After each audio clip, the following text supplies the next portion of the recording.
It's funny how one stupid moment can shatter the very thing you thought was unbreakable.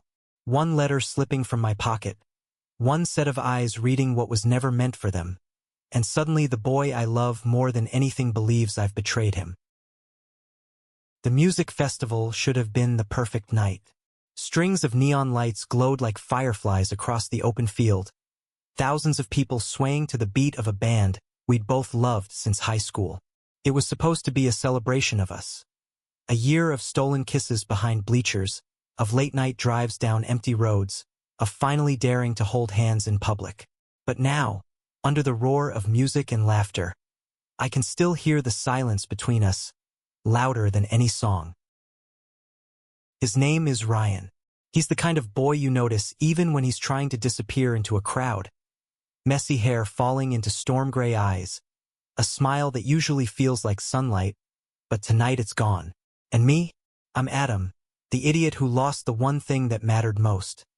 The letter he wrote, the one that confessed everything he'd been too afraid to say out loud. That letter was never meant to be seen. Not by strangers, not by the world, and definitely not by the ex-boyfriend who somehow found it first. The moment unraveled so fast it felt like a nightmare I couldn't wake from. 1 second Ryan's laughing, leaning into me as fireworks explode overhead. His fingers brushing mine in that way that says he still gets nervous even after all this time. The next, his face goes cold, eyes hardening as he reads the words on the crumpled page clutched in his hand. "I trusted you," he said, voice breaking louder than the bass pounding around us. I tried to grab his arm, to explain, but he pulled away like my touch burned. The crowd swallowed him up, neon lights blurring into a kaleidoscope of regret. And I'm left standing there, empty-handed, with the weight of his love letter heavy in my chest instead of my pocket. The thing about Ryan is he doesn't forgive easily. He grew up in a small town where people whispered about his father leaving, about his mother working 2 jobs just to keep food on the table. He built walls high enough to keep out everything, everyone. I was the fool who scaled them, who believed if I loved him hard enough, he'd never doubt me. But love isn't always enough, especially not when the past comes crawling back. The ex-boyfriend, Ethan. Of course it was Ethan. He was the kind of boy who could smile while twisting the knife, the kind who knew exactly where Ryan's scars were and how to reopen them. And when he picked up that letter off the grass, when he waved it in Ryan's face with that smug little smirk, everything I'd built with Ryan began to crack. Hours later, I'm pacing outside Ryan's apartment, my heart pounding like the encore we never stayed to see. His window glows faintly, curtains drawn. I want to climb the fire escape, to knock until my knuckles bleed, but instead I just stand there, a coward in the shadows. Because what do you say to someone who thinks you've betrayed them? How do you prove your heart when the evidence screams otherwise? The truth is simple. I didn't cheat. I never would. That letter wasn't proof of betrayal. It was proof of love, proof of how deeply Ryan feels, even when he can't speak the words aloud. But in the wrong hands, those same words twisted into something ugly, something that made him believe I'd been sharing pieces of myself with someone else. And maybe the cruelest part? I understand why he doubts. Because once, long before me, Ethan broke him in ways I can't erase. The next day, the festival still buzzes in the city like an echo. Social media floods with photos, smiling faces, fireworks, hands in the air. Everyone's memory of the night is perfect, except mine. Mine is Ryan walking away. I drag myself to work at the diner, apron strings tied too tight around my waist, the smell of coffee and bacon grease clinging to me. Customers chatter about the festival, and every word feels like salt in an open wound. "Rough night?" my coworker Marissa asks, raising an eyebrow as she scribbles orders on her pad. "You could say that," I mumble, pouring coffee that sloshes over the rim of the mug. She studies me like she always does, sharp, too perceptive for my liking. "Ryan, The sound of his name alone makes my throat tighten. I just nod. Go to him, she says simply. You're miserable. He's miserable. Someone's got to be brave enough to break first. But bravery was never my strong suit. Loving Ryan was the bravest thing I've ever done. And even now, it feels like it's slipping through my fingers. That night, I finally send him a text. 3 words, shaky and raw. Please believe me. No reply. Hours stretch into silence, and every second feels like another door slamming shut. I replay every moment we ever had. The first time he kissed me under the bleachers, the night he whispered he was scared but wanted to try, the morning we skipped class just to lie in bed listening to old records. I think about how his fingers always traced the same spot on my wrist when he was nervous, about how his laugh could make the worst day feel worth it. And I realize I can't lose him. Not like this. Not because of a lie. So the next morning, I show up at his door with nothing but the truth. My heart's pounding, my palms are sweating, and for the first time in a long time, I feel 17 again. Terrified, hopeful, and so damn in love. The door opens slowly, and there he is, eyes tired, hair a mess, that guarded expression on his face. What are you doing here? He asks, voice flat. I swallow hard. I need to explain. He hesitates, then steps aside. And as I walk into his apartment, I know this is it. This is the moment that will decide everything. Ryan's apartment is dim, curtains drawn tight against the morning sun, and the air feels thick, like even the walls are holding their breath. I stand there, hands shoved deep into my pockets, because if I don't, they'll shake. He leans against the counter, arms folded, a barrier between us made of silence and suspicion. Talk, he says finally. One word, sharp and cold, but underneath it, I swear I hear the tremor of something fragile. Hope? Fear? Maybe both. I don't waste time. That letter, it wasn't what you think. I didn't write it for anyone else. It was yours, Ryan. It was always yours. His jaw tightens. Funny. Because Ethan sure seemed to think otherwise. Ethan doesn't get to decide what we are. I snap, frustration spilling over. You know what he's like. You know he'd do anything to come between us. Ryan's eyes flicker, hurt, anger, exhaustion. I don't know what to believe anymore. That sentence guts me, because I remember every night I spent convincing him he could trust me, that I wasn't going to leave like everyone else. And now, in the space of one night, it's all unraveling. I take a step closer. He doesn't move away, but he doesn't soften either. Ryan, please, that letter you wrote it. Your words. I lost it at the festival. Ethan must have found it. He twisted it, and now you're looking at me like I'm the liar. His lips part like he wants to say something, but no sound comes out. His eyes are shining in the half-dark, stormy and unsure. Do you really think I'd risk us for someone like him? My voice cracks on the word us, because it feels like it's slipping away right in front of me. He finally speaks, low and rough.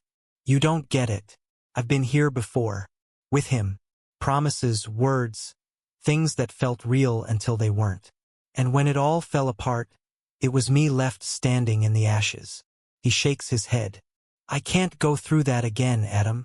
I move before I can think, closing the distance, reaching for his hands. He doesn't pull away this time. You won't. Not with me. I'm not Ethan. I'm not anyone else. I'm just me. And I'm terrified. Yeah. But I'd rather fight for you and lose than walk away pretending I never cared. His fingers twitch against mine.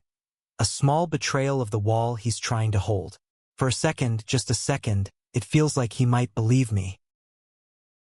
Then he whispers, "Why does it hurt so much to love you?"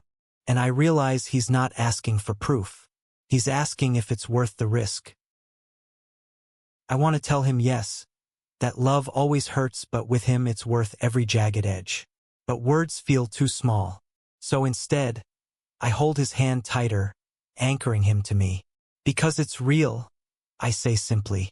And real things aren't easy, but they're worth it. He doesn't reply. He just closes his eyes, breathing like he's been holding it in for years. The silence stretches, heavy, unbearable. Finally, he lets go. Not of my hand, but of the tension in his shoulders. His grip stays firm. It's not forgiveness, not yet. But it's not the end either. The following week is limbo. We're not broken up, but we're not okay. Conversations are clipped, touches hesitant. At school, people whisper about the festival, about Ethan, about the letter. Gossip spreads like wildfire, and every glance feels like judgment. Marissa corners me in the diner. "You look like hell," she says, plopping into a booth during her break. "And don't even try lying. I've seen raccoons with better sleep schedules." I sigh. "Thanks for the pep talk." She leans in, serious now. "Ryan loves you. Anyone with eyes can see it. But love doesn't erase fear. You've got to prove you're not going anywhere." I nod, but inside, doubt gnaws at me. How do you prove forever to someone who's only ever known endings? The answer comes unexpectedly. One night, scrolling through old photos on my phone, I find a picture from our first road trip. Ryan in the passenger seat, hair a mess from the wind, laughing like he didn't have a care in the world. It hits me then, he doesn't need grand gestures. He needs to remember who we are when the world isn't watching. So I plan something small. Just us. No crowds, no noise, no Ethan lurking in the shadows. Saturday, I drive us out to the cliffs by the lake, the place we used to sneak off to when everything felt too heavy. Ryan's quiet the whole ride, staring out the window, but he doesn't ask questions. When we get there, the world feels wide open. The lake stretches out like glass, reflecting the bruised colors of sunset. I spread a blanket on the grass, pull out takeout from his favorite burger joint, and for the first time in days, his lips twitch toward a smile. "You remembered," he says softly. Of course I did. I hand him a burger. "This is where you told me you hated pickles but ate mine anyway just so I wouldn't waste food." He chuckles under his breath, and the sound feels like oxygen. We eat in comfortable silence, the kind we used to share before everything got complicated. After, I pull out something else. A notebook. His brow furrows as I hand it to him. "What's this?" "Write me something," I say. "Anything. Doesn't have to be a letter. Just your words. Yours and mine. And this time, no one else gets to see them." He stares at me, caught off guard. "You're serious?" "Dead serious." He hesitates, then opens the notebook. For a long moment, he just sits there, pen hovering over the page. Then slowly, he begins to write. I don't peek. I just sit beside him, watching the sky darken, fireflies blinking in the distance. When he's done, he closes the notebook and presses it into my hands. "Don't read it now. Just keep it safe." And that's when I see it. The trust flickering back into his eyes, fragile but alive. The drive home is quiet, but it's not the heavy silence anymore. It's softer, like the air after a storm. He falls asleep against the window, and I steal glances, memorizing the curve of his jaw, the way his lashes fan across his cheeks. I think, I'd burn every lie in the world if it meant keeping this one boy safe.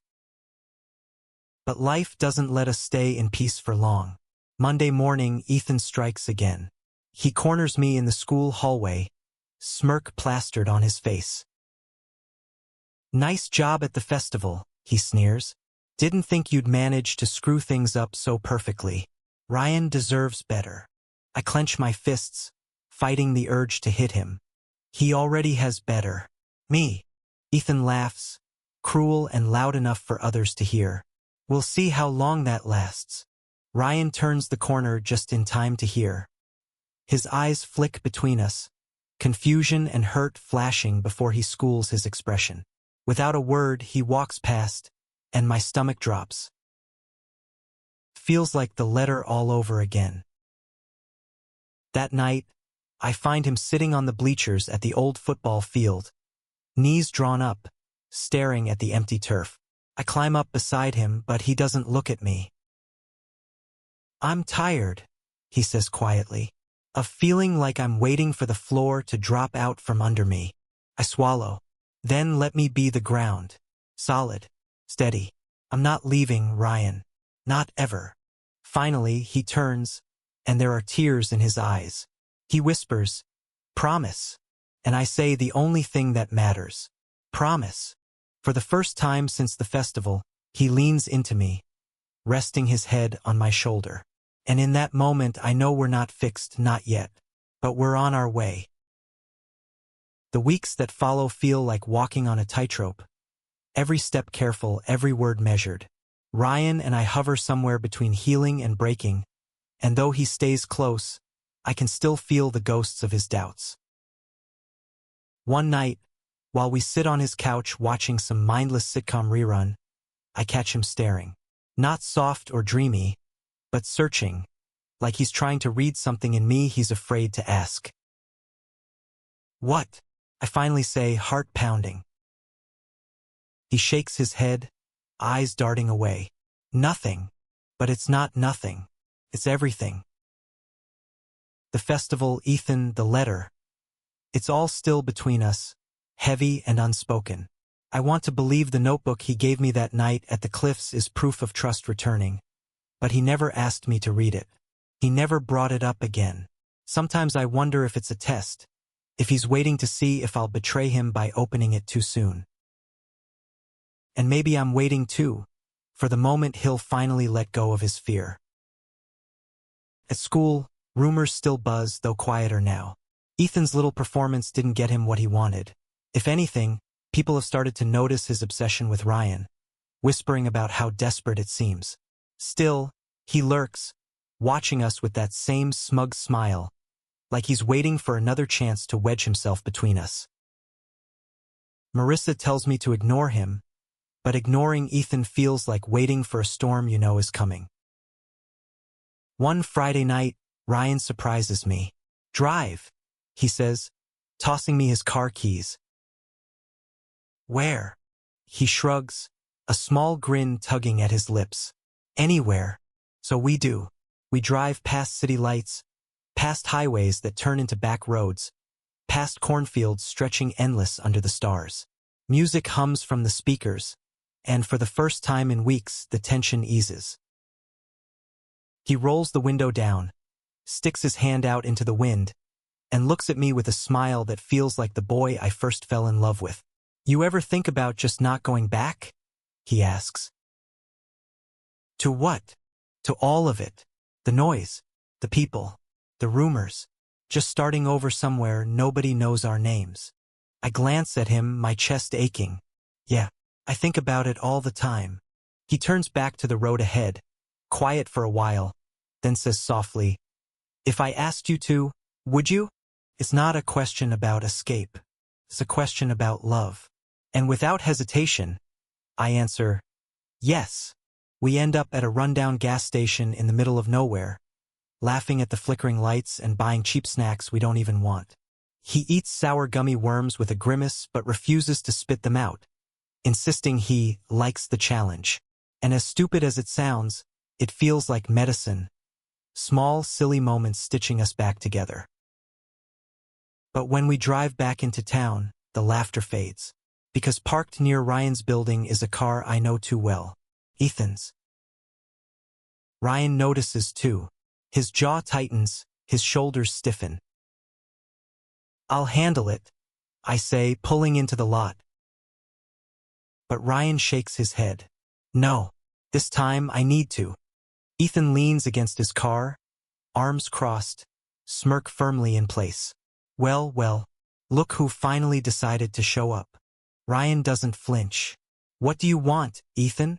"What I've always wanted," Ethan replies smoothly. "You, back where you belong." My fists clench, but I hold still.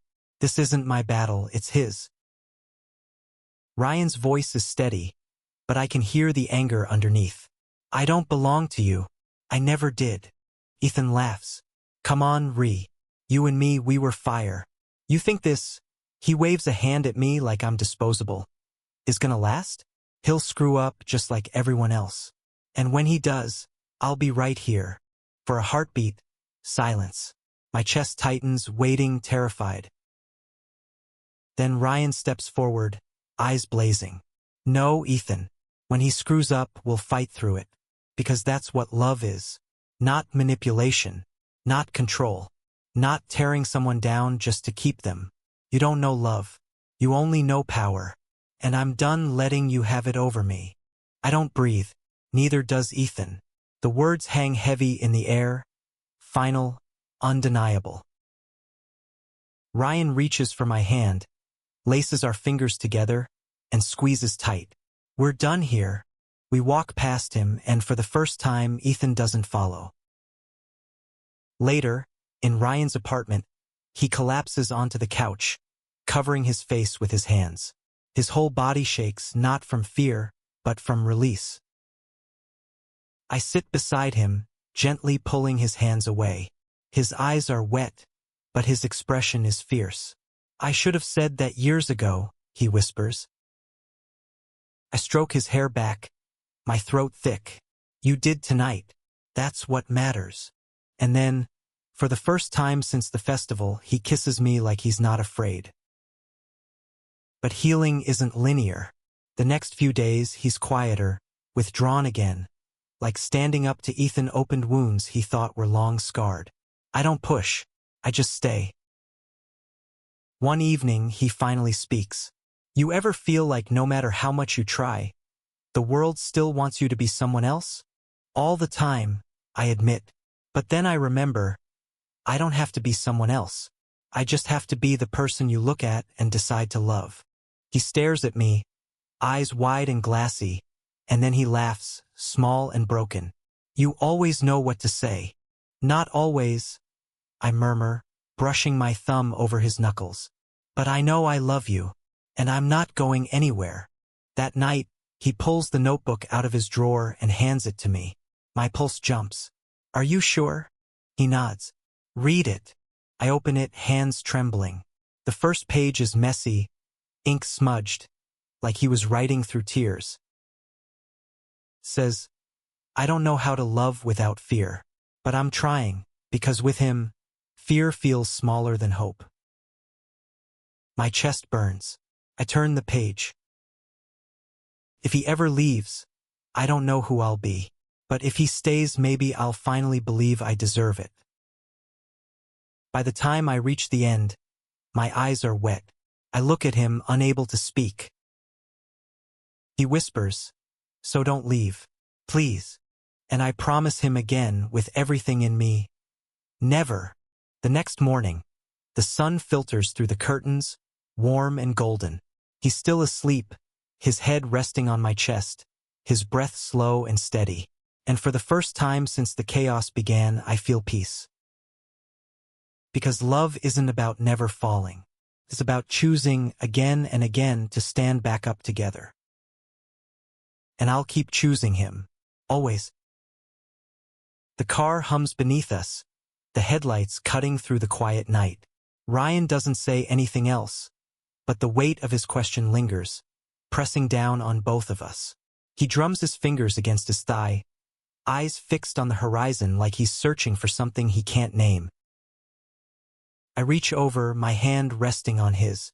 He doesn't pull away, doesn't flinch, just twines his fingers through mine and holds tight, like he's scared if he lets go, I'll vanish.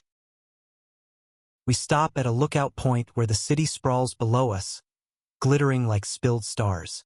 The night air is crisp, carrying the faint smell of pine. Ryan leans against the hood of the car, arms wrapped around himself. I join him close enough that our shoulders brush. He exhales slowly. I'm tired of being afraid. I glance at him. Afraid of what? His jaw tightens. Of losing you. Of losing myself. Of everyone watching us and waiting for us to fall apart. The vulnerability in his voice cuts through me. I take his hand again, pulling it to my chest. Then don't be afraid alone. If we fall together. That's the only promise I can make, but it's the one I'll keep. His eyes soften, and for the first time in a long time, he lets his head rest against my shoulder. We stay like that until the cold forces us back inside. The next week is strange. Lighter in some ways, heavier in others. Ryan laughs more, but he also pulls me aside in hallways, away from curious eyes. It's like he wants the world to know and not know all at once. I get it. The whispers never really stop. A group of guys snickers as we walk past in the cafeteria, and one mutters a slur under his breath. My blood boils, but Ryan squeezes my arm and keeps moving. Later, when we're alone, I ask, "Why didn't you say anything?" He shrugs, though his voice is steady. Because they want a reaction. They want to see us break. If we keep standing, we win. But I can see the way his hands tremble when he thinks I'm not looking. Saturday, Marissa invites us to a bonfire out by the river. At first Ryan resists, too many people, too many chances for drama, but I convince him. We can't hide forever, I tell him. The night is alive with crackling flames and the hum of acoustic guitars. People laugh, passing around sodas and cheap beer. For a while it feels normal. Ryan even relaxes, his hand brushing mine under the blanket we share. Then Ethan shows up. He's on the other side of the fire pit, holding a red Solo cup and wearing that same smug grin. My stomach twists, but I force myself to stay calm. Ryan notices too. His entire body goes tense, the warmth draining from his face. "Do you want to leave?" I whisper. "No," he says firmly. "Not this time." Ethan circles the fire, like a predator stalking prey. When he finally reaches us, the group quiets, sensing something about to explode. "Well, if it isn't the happy couple," he drawls. "Guess I should congratulate you, Adam. You're braver than I thought, taking on all of Ryan's baggage." The words sting, but before I can reply, Ryan stands. His voice is sharp, clear. "Enough. I'm done letting you humiliate me in front of people just because you're miserable. You don't own me. You never did. And you sure as hell don't get to define me." Gasps ripple through the group. Ethan's smirk falters just for a second. Ryan steps closer, shoulders squared. "You can spread rumors, twist stories, try to make me doubt myself. But I won't let you anymore. Because for once I know who I am. And I know who I love." He glances at me, eyes blazing with conviction. And then, without hesitation, he takes my hand. In front of everyone. The firelight flickers across our joined fingers, and the silence is deafening. Then someone cheers. Another follows. Soon the night is filled with claps and laughter. Not at us, but with us. Ethan glares, his face darkening, but the moment is gone. He storms off, his power finally crumbling. Later, as the embers die down, Ryan leans into me, exhausted but lighter. "I thought I'd never be able to do that," he whispers.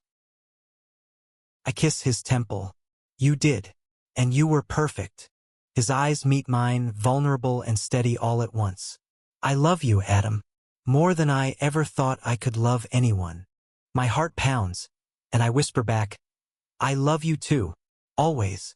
We stay wrapped in each other under the stars, the weight of the past finally beginning to lift. For the first time, it feels like maybe, just maybe, we're free. But freedom is never without a cost. And as much as I want to believe Ethan is gone for good, I can't shake the feeling he isn't finished with us yet. The bonfire crackles high into the night, flames painting everyone in gold and shadow. Music blares from someone's portable speaker, and laughter echoes along the riverbank. Ryan sticks close to me, his hand brushing mine in subtle touches, like he's daring himself to stop hiding. Ethan is there, of course. He stands across the fire with that same practiced smirk. But tonight there's something brittle in it, something desperate. He watches us like a predator circling prey. When Ryan finally takes my hand in plain view, the whispers begin. Some shocked, some mocking, some almost approving. My heart races, but Ryan doesn't let go. For once, he stares Ethan down with a look that says, "This is mine. This is real." Ethan doesn't break until later, when the crowd thins. He corners us near the water, his voice sharp with venom. "You think this little act makes you untouchable? He's gonna break your heart, Ryan. He already lied to you once." Ryan tenses, but I step forward before he can. "No, Ethan. You lied. You twisted everything to make me look guilty because you couldn't stand not being the one Ryan chose." His expression falters, the mask cracking. "I would have treated him better. I should have been." "No." Ryan cuts in, his voice firm. "You don't get to rewrite this. You don't get to decide who I love. And I don't love you." The words land like stones in the river, heavy and final. Ethan stares at him, stunned, before storming off into the dark, his footsteps crunching against gravel until even that sound disappears. Back by the fire, Ryan looks at me with a mix of exhaustion and relief. "I should have said that a long time ago." I smile faintly. Better late than never. For the first time, the weight between us feels like it's lifting. Weeks pass and healing doesn't come all at once. It comes in small pieces. Ryan learns to laugh louder, to hold my hand in daylight without flinching, to kiss me in hallways even when whispers follow. And I learn patience, to trust that his love isn't fragile, that it doesn't need proof on every page. One afternoon, he pulls the notebook from his backpack and hands it to me. "It's yours," he says simply. I open it, breath-catching. Inside are pages filled with his handwriting. Letters, poems, fragments of thought. Some angry, some aching, some so tender they make my eyes sting. The last page stops me cold. It's a letter, written not in doubt but in certainty. "I was afraid love would leave me, but then I realized you are love. And as long as I have you, I'm not lost." Tears blur my vision, but when I look up, Ryan is smiling. Not uncertain, not guarded, just sure. I close the notebook and pull him into me, whispering against his lips, "Then we're found." And under the fading light of autumn, with the world still loud but our hearts finally quiet, we kiss like we've both come home. Thank you for listening. If you find it interesting, please like and subscribe to follow the next stories.